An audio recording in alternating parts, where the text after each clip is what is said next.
One of the things that the Democrats are prioritizing in the lead up to the Biden administration taking power is the issue of student loan debt. I've talked about how student loan debt has been a crushing burden on a generation of young people. First with millennials who graduated into a weak job market in the aftermath of the 2008 financial crash, and then now it's the Zoomers, of course. 10 years later, the millennials are still trying to get their bearings and start their businesses, or just started their businesses, maybe just bought their homes, and then now have to deal with a depression mixed with a pandemic, whilst the Zoomers are just now graduating again into a weak job market. And this is, of course, compounding decades of trends in which wages have stagnated, discriminatory labor markets, weak job markets, and of course, rising costs of living. So add all that up, and we basically have a generation of people unable to get married, start a family, buy their home, start a small business. And I've talked about that quite a bit. But the reason why the Democrats are really talking about this issue right now is because, as I mentioned before, the president has unilateral authority to advise his Department of Education to use their discretion to, under an obscure little known provision that dates back to the Eisenhower administration, called compromise and settlement, which was further codified into law in 1965 with the Higher Education Act, to quote unquote modify, waive, compromise, or release student loan debt. So what that means is that basically it's the same principle in practice as that of prosecutorial discretion, which is where it's a line of jurisprudence that can't be questioned by the courts, in which basically you have standing to sue someone that's wronged you. Let's say if you get hit by a car, but nothing says that you have to sue. And this was codified into law actually by this principle by a Supreme Court case. Heckler v. Chaney was a 1985 suit in which this thinking started. And basically what that decision did was it upheld that principle. I'm quoting an article in the Prospect that Marsha Brown, in an article on debt cancellation, writes, this upheld an important precedent. An agency's actions are presumptively unreviewable by the court when it comes to refusing to exercise enforcement. So basically, what they're talking about is the case Heckler v. Chaney, where several inmates on death row argued that the drugs that would be used to kill them were not approved by the FDA for that purpose, and therefore the drugs manufacturers violated the Federal Food, Drug, and Cosmetic Act. But the FDA declined to enforce the act in this case. And by simply declining, and the court ruling against the inmates in that case, the president was upheld that basically, again, that you have discretion, an agency that opts not to collect on a bounty, or not to collect on a debt, or to enforce an action, that inaction, or that decision is unreviewable by a court. And so, operating under that same principle, that premise of it's called compromise and settlement, which is, again, where you can modify, compromise, waive, or release student loan debt. That discretion exists to the Department of Education head in simply opting not to collect on student loan debt publicly owed student loan debt. 1.5 trillion of $1.6 trillion is held by the government, is owned by the government, which is tragic when you consider it, the way we're financing higher education for a generation of people. That, by the way, became the government basically inherited virtually all, except for $1 billion student loan debt under the Student Aid and Fiscal Responsibility Act of 2010, which was under Obama, something that Obama did, which actually, even though it's tragic in one sense, is more helpful in the sense that it gives the government greater authority in being able to cancel, obviously, more debt for more people. And for the remaining $1 billion, there's a way that you can still provide relief to those borrowers by simply empowering the Department of Education to go ahead and find creative ways to take on that debt from the private institution, from the private lender, so as to be able to again provide relief to all the remaining borrowers. But that being said, the reason why I wanted to bring this up is because, well, first of all, there is a president, just so you know, there is a historical president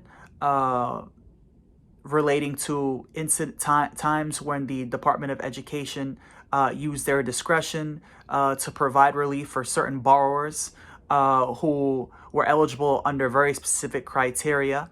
Those being, there's a program to discharge the debt of permanently disabled veterans, a program that reduces interest rates to zero for service members deployed to a combat zone, and a program to cancel loans that were fraudulently issued, like for worthless diplomas from predatory for-profit colleges. And then there's also the Public Service Loan Forgiveness Program, which it forgives the remaining balance on direct loans for public servants, including public employees, teachers, nonprofit workers, equaling roughly 1/3 of all Americans after they've made monthly payments for 10 years. So the Trump administration, for the most part, has not been so generous in providing relief to people under this principle. They have applied this principle to cancel debt for 25,000 disabled veterans. But it says that over the past year, 54,000 requests for public service loan forgiveness were processed and just 661 were granted relief. That was, I believe, in the year 2019 or 2018. But there is a historical precedent. The Trump administration most recently tapped into this authority when the coronavirus pandemic emergency first started, in which they tapped into existing authority, which, as everybody knows, to defer loan payments for the rest of the year. It was initially put on deferral for a period of 6 months, and then before September, which would have been 6 months, they extended it through the end of the year, and now most recently they extended it through January. But aside from that, they also waived interest so that interest would not accrue over time, so that students would not then get stuck owing more in interest to the federal government. I think in the year 2018, something like $100 billion was paid to the federal government in student loan debt, and just on interest in student loan debt owed. So very important. So Trump has tapped into, to some degree, to a very narrow degree, has tapped into the authority to go ahead and provide some relief, although obviously very little, especially considering the fact that they can go ahead and just simply wipe the slate clean for 44 million people, which is, again, extremely important as it is a serious macroeconomic problem that disproportionately affects a generation of people, disproportionately people of color, which I'll come back to that. Some arguments against this are that, well, wouldn't this result in an additional tax liability for student borrowers, since the IRS considers cancellation of debt income earned? And so, listen, I mean, the President of the United States has broad executive authority. He can empower various agencies to simply move to enact his agenda by whatever creative means are possible. So he could instruct the IRS. He could simply direct the IRS. Hold on, I'm reading it here from the prospect. That would turn debt to the Department of Education into debt to the IRS with no repayment plan, just liens on the house. But the next president could surmount all these hurdles should he or she instruct the agencies accordingly. Right, exactly. So another agency that the president would have to finesse is the Office of Management and Budget, which if debt is considered revenue for the federal government, which of course it is, because again it's owed to the government, so that constitutes revenue for the federal government. The Office of Management and Budget would similarly have to approve a large long-term loss. And again, who's to say that you can't simply make up that loss by either a tax cut plus free tuition, so that you don't just create the same problem over again for the next generation. Who's to say that you couldn't go ahead and offset any loss in revenue without also doing a tax cut? Or you could again tax Wall Street, which has been proposed by the left, by progressives like Bernie Sanders. His plan in the Senate, or AOC and the Squad's plan in the House would call for, I believe AOC and Pramila Jayapal's plan in the House calls for taxing Wall Street by imposing a speculation tax, a financial transaction tax. I think it's something like 50 cents, 5 cents or 2 cents, something really minuscule, seemingly harmless, that could fully offset any loss of revenue. So again, there are creative means, creative applications. You just got to come correct with the plan. You got to think it over. But so now that I've run down the list of objections, I just want to correct something, a misconception. I've seen some commentators online that I really respect and admire suggest that because Democrats in 2020 were boosted by college-educated voters, which broadly skew wealthier, higher income, that this was that the fact of this prioritization on this particular issue as opposed to a more universal program signals some sort of nefarious plot to realign behind suburban voters, upper class suburban voters. I call them MSNBC viewers. And I just want to again correct that misconception, because as I mentioned here, I didn't mention this actually, but student loan debt actually constitutes the highest rates of delinquency of any other type of household debt. I'm quoting an article on Data for Progress. This is called "The President Doesn't Need Congress to Cancel Student Loan Debt. Democrats Will Push for Action in 2021." This was a call from Senate Minority Leader Chuck Schumer and Senator Elizabeth Warren, calling on the president to exercise his authority under the Higher Education Act to go ahead and use his discretion to cancel, to broadly cancel up to $50,000 in student loan debt. Again, I think that's a bit arbitrary. Doesn't go far enough, but nonetheless, I'm quoting this call from Warren and Schumer, in which they state that over 9 million borrowers are in default, and student loans have much higher rates of delinquency than any other type of household debt. This massive student debt burden is preventing people from being able to start a small business or buy a home, and forcing students to drop out of school before completing their degree. Again, so just to debunk that issue, that it's rich people who would mainly be who would disproportionately benefit. First of all, if you're worried about the Democratic Party suddenly realigning or pandering to wealthy suburbanites, they already do that. Number one, everybody knows that. All their talk about their rhetorical lip service to the idea of diversity, it's basically just performative theater that allows them to sound like they're populist without actually publicly committing to a broad-based policy set that would actually materially deliver for those very diverse constituencies that they claim to care so much about. So that's number one. But number two, it's just not true. I mean, rich people don't go into debt. I mean, if that were the case, then it wouldn't be the highest rate of delinquency. Also, disproportionately, people of color. So, black people apparently 20% more likely to take out a loan than white people, and then over a 20-year period, black people will default, and Latino people, about a third, half of black people will default, and then a third of Latino people will default over 20 years. So disproportionately impacts people of color, which have also unfortunately been disproportionately negatively impacted by the public health and economic consequences of the pandemic.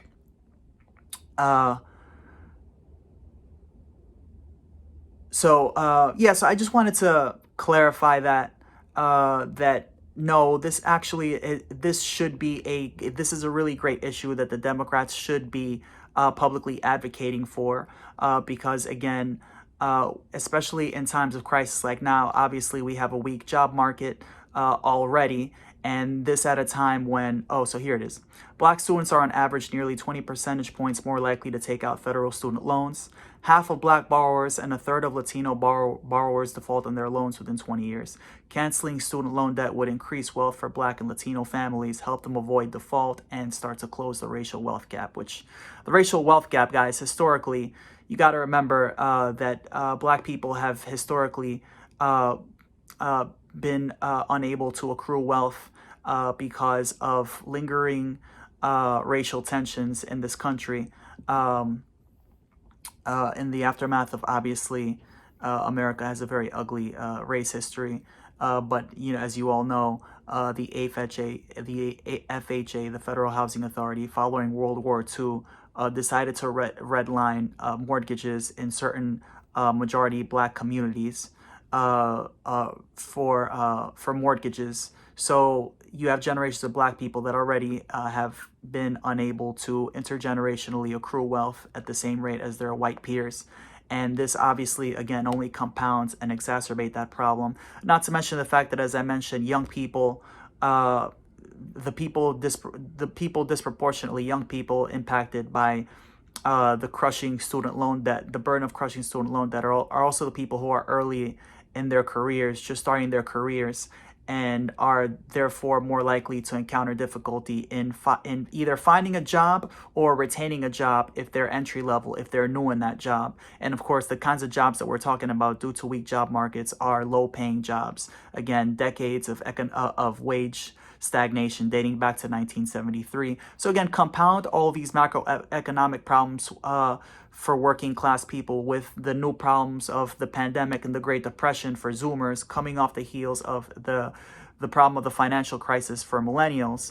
And we need to prioritize this. Listen, we can also advocate for universal programs like Medicare for all, UBI, medical debt cancellation, expansion of Social Security. I'm the biggest proponent of universality. I totally agree that universality programs are better and easier to sell than more specific programs or means-tested programs. By the way, Biden is not even signaling, nor the Democrats, the Senate Democrats, talking about $50,000. But Biden is really lowering the bar in terms of his own rhetoric on this issue. He wants to do something really means-tested, which would only account for up to $10,000. This is what he campaigned on anyway. Up to $10,000 in student loan debt broadly, plus all the debt for borrowers who earn an income below $125K that attended public colleges or HBCUs, historically black colleges, universities. So look, even the Democrats, the Senate Democrats, Schumer and Warren, are not coming, Biden are not coming fully correct on this. They're getting a little too means tested. And generally, I agree, and as a progressive, will advocate for universal programs because, again, there's less of a stigma attached if a program benefits everybody equally, right? It's less likely to be divisive if everybody benefits, and I totally get that. But in this instance, no, we can walk and chew gum at the same time. We can advocate for debt cancellation as much as we can for Medicare for all, a UBI, medical debt cancellation. Medical debt, by the way, which accounts for 500,000 bankruptcies and 2/3 of all bankruptcies a year. So another major issue. But yeah, expansion of Social Security. You got Democrats, including Biden and Obama, former President Obama. Historically, the Democrats have tried. Neera Tanden, who Biden just appointed as the head of the Office of Management and Budget, has a history as well of advocating for cuts to Social Security instead of expansion. And these are extremely popular programs. So why you would do that, I don't know. But the data for progress piece, and again, I'm going to post the links to these articles as I always do below my video. They also cite a data for progress poll, new polling from Data for Progress, that shows that 58% of voters, of all American voters, support a debt cancellation program. The question in the poll, the question posed was, would you support or oppose a proposal to forgive $50K in student debt for every borrower who makes less than $125K a year? 59% support, 32% oppose. Democrats, 72% support, 19% of Republicans, and then amongst Republicans, 72% of Democrats support, 19% of Democrats oppose. 59% of all Americans support, 32% oppose.